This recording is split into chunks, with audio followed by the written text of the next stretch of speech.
The shock and dismay from Tuesday's explosion in Beirut has turned into anger and rage towards Lebanon's political class.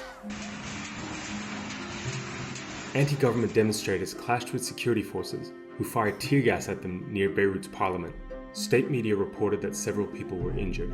Angry residents have raged at the country's political leaders, and confrontations between citizens and officials were shared widely on social media. This is how protesters confronted Lebanon's justice minister, Mary Claude Najim, while she was touring the streets of Beirut. She was heckled to resign while being pelted with water bottles.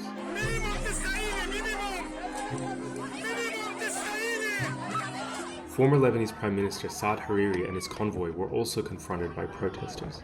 The people of Lebanon are now demanding accountability for the damage and loss of life resulting from the massive blast in their capital city. The government has said that the source of the explosion that left hundreds of thousands homeless was 2,750 tons of ammonium nitrate that had been unsafely stored in a dockside warehouse for the past 6 years.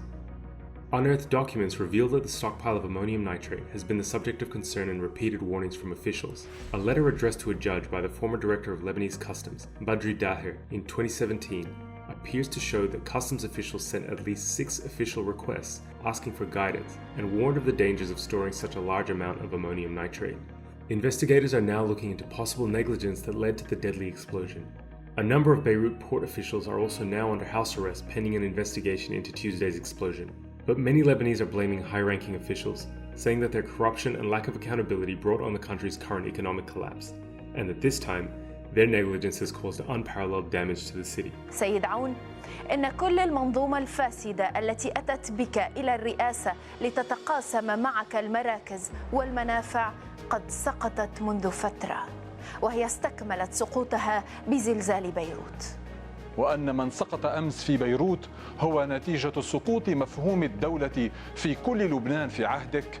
لذلك نقول لك يا سيد عون استقل فوراً. Human Rights Watch has voiced concerns over the judiciary's ability to conduct a credible and transparent investigation on its own, saying that Lebanese and international rights groups have, for years, documented political interference in the judiciary and criticized its lack of independence. It has called on Lebanese authorities to invite international experts to conduct an independent investigation into the explosion. This drone footage shows the scale of the destruction in Beirut, where entire neighborhoods were reduced to rubble.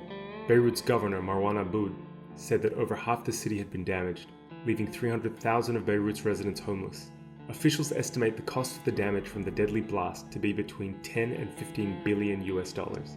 The destruction and horror left by the 2 explosions that ripped through Beirut have also stirred memories of Lebanon's civil war between 1975 and 1990. The explosion that happened yesterday will be impacting nearly everyone who is living in the country, either from a psychological perspective or even from the economic impact, especially that this port is actually the main essence of us importing the basic needs, which has been an issue over the last few months as well with the economic crisis.